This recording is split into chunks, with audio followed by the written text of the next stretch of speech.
Have you ever pondered what love truly means in the context of Christianity? Love. It's a concept that has been dissected, discussed, and debated across cultures and centuries. Yet it holds a unique and profound place in the realm of Christianity. In the grand tapestry of Christian faith, love is not merely an emotion or a relationship status. It is a way of being, a fundamental principle that guides our interactions with the world and with each other. It's about more than just how we feel. It's about how we live, how we act, and how we treat others. Many of us are familiar with the commandment, love your neighbor as yourself. But what does that really mean? How do we put this kind of love into action? And how do we cultivate a love that is selfless, patient, and kind? The Bible, as the cornerstone of Christian faith, provides us with a wealth of wisdom on this subject. It offers us a roadmap to understanding love in its purest and most profound form. And nowhere is this understanding more beautifully articulated than in the book of Corinthians. The book of Corinthians, a letter written by the Apostle Paul to the early Christian church in Corinth, is a treasure trove of teachings on love. It describes love not as a fleeting emotion, but as a lasting commitment to kindness, patience, humility, and selflessness. It tells us that love is not boastful or proud. It does not dishonor others. It is not self-seeking. It is not easily angered. It keeps no record of wrongs. Love does not delight in evil, but rejoices with the truth. It always protects, always trusts, always hopes, always perseveres. Love never fails. These words, while ancient, still resonate with us today. They challenge us to love deeply, to love selflessly, and to love without reservation. They call us to a higher standard of love, one that is rooted not in our own desires, but in the will and the way of God.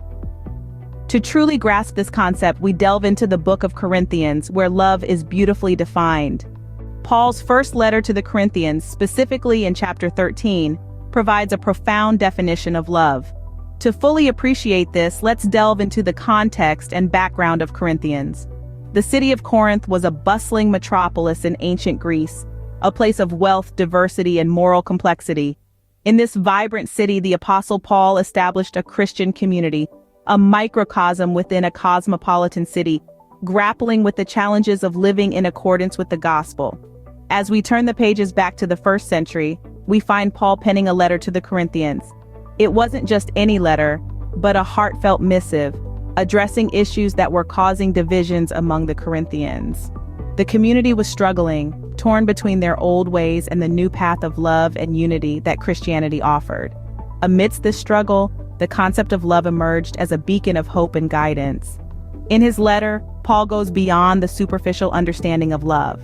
He doesn't merely see it as an emotion or a feeling, but as a transformative power. He positions love as the cornerstone of Christian life. It's not about speaking in tongues, possessing prophetic powers, or understanding all mysteries and knowledge. It's not about having faith that can move mountains. Without love, all these are nothing. Love stands supreme in the hierarchy of virtues, a truth that resonates through the ages.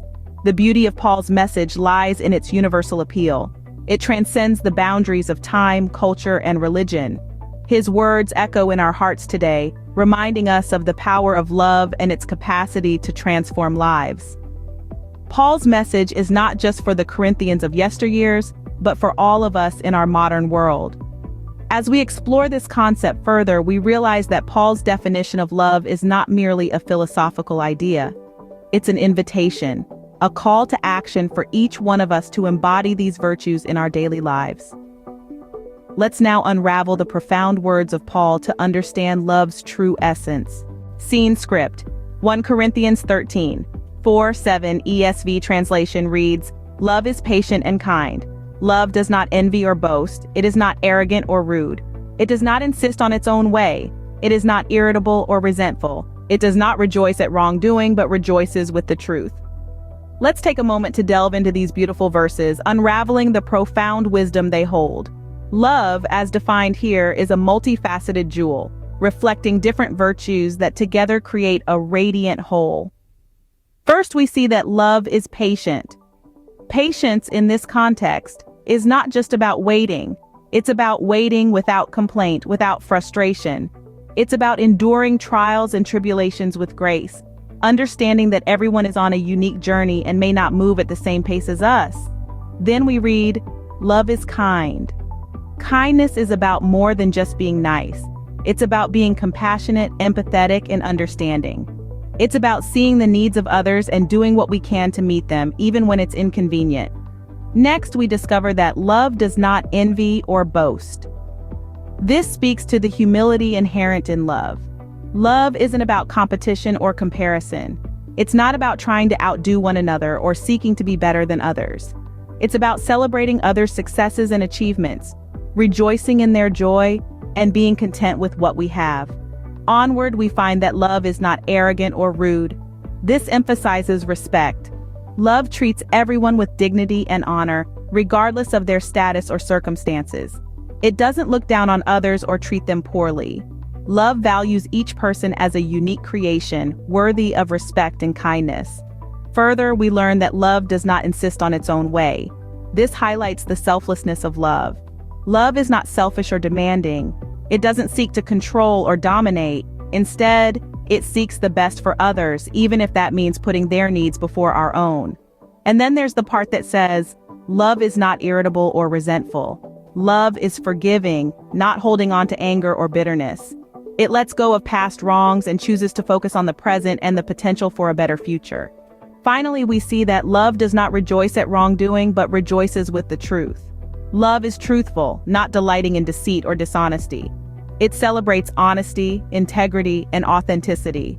Love acknowledges the truth even when it's difficult and finds joy in its revelation. Each of these aspects paints a picture of what love should look like in our lives.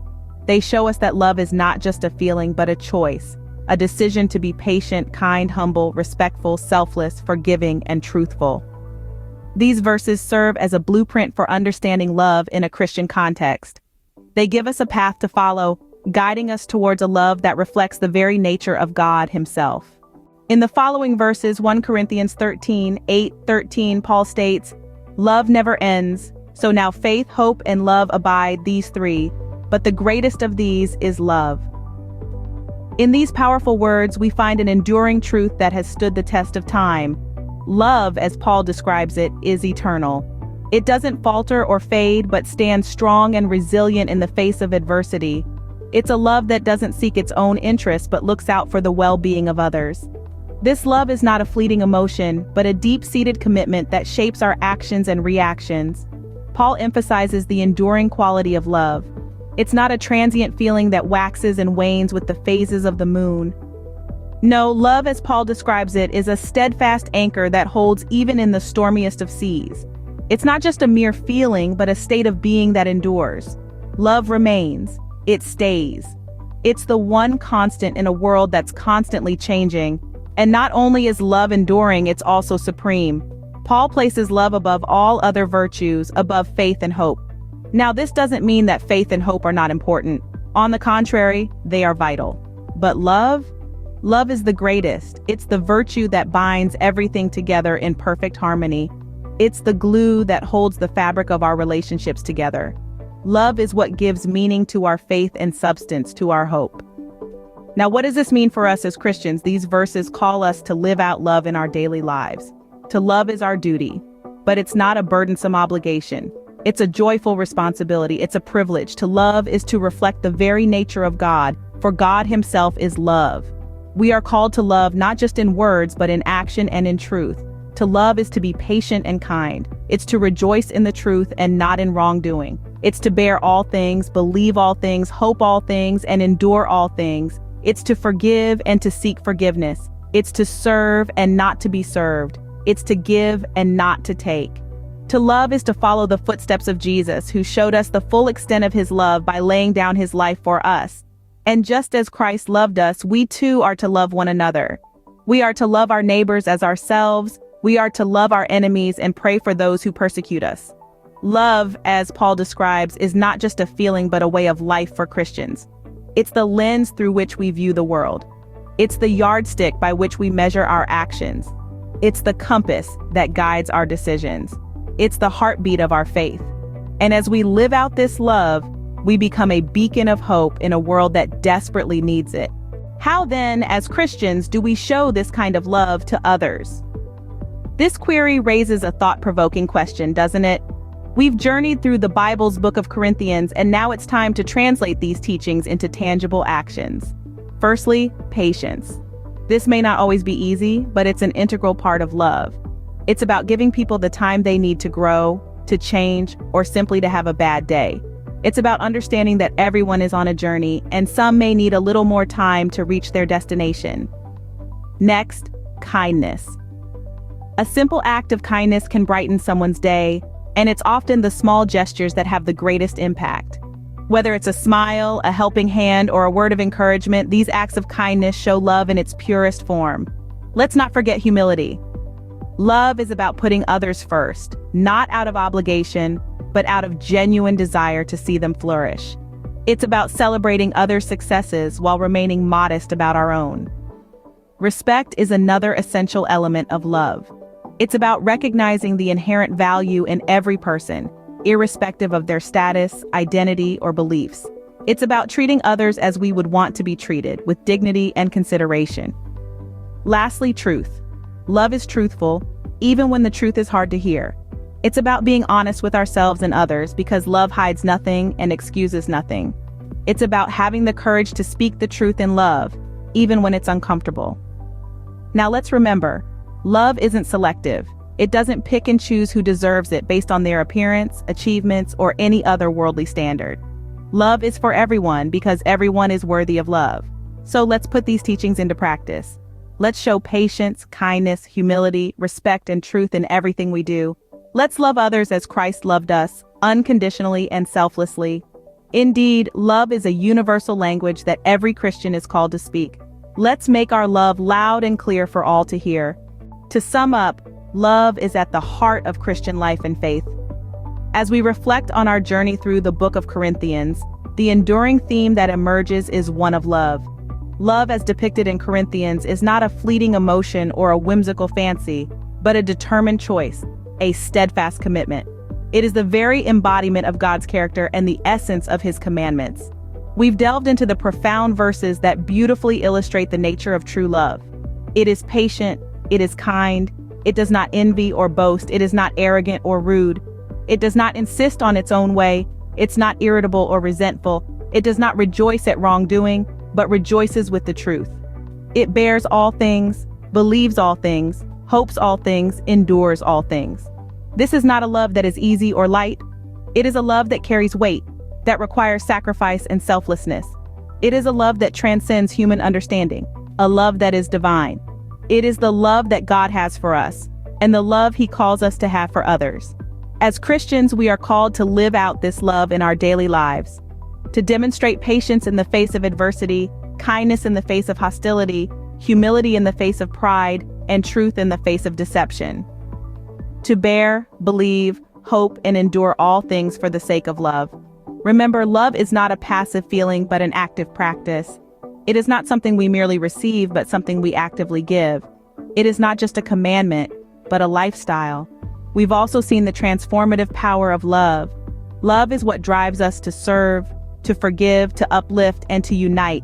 It is the cornerstone of our faith, the foundation of our actions, the motivation of our deeds. As we walk in our Christian journey, let the words of Paul in Corinthians guide us, to love patiently, kindly, humbly, and truthfully. For in the end, the greatest of these is love. If you are enjoying this content, please take a moment to hit the thumbs up, subscribe, and notification buttons. Don't forget, sharing is caring. Show you care for others by sharing this with any of your friends or family members that could benefit from this prayer as well. Stay sassy, for when the devil hears your feet touch the ground in the morning, he responds with fear. Oh no, she is awake. Stay faithful and keep shining, sassy faith girl.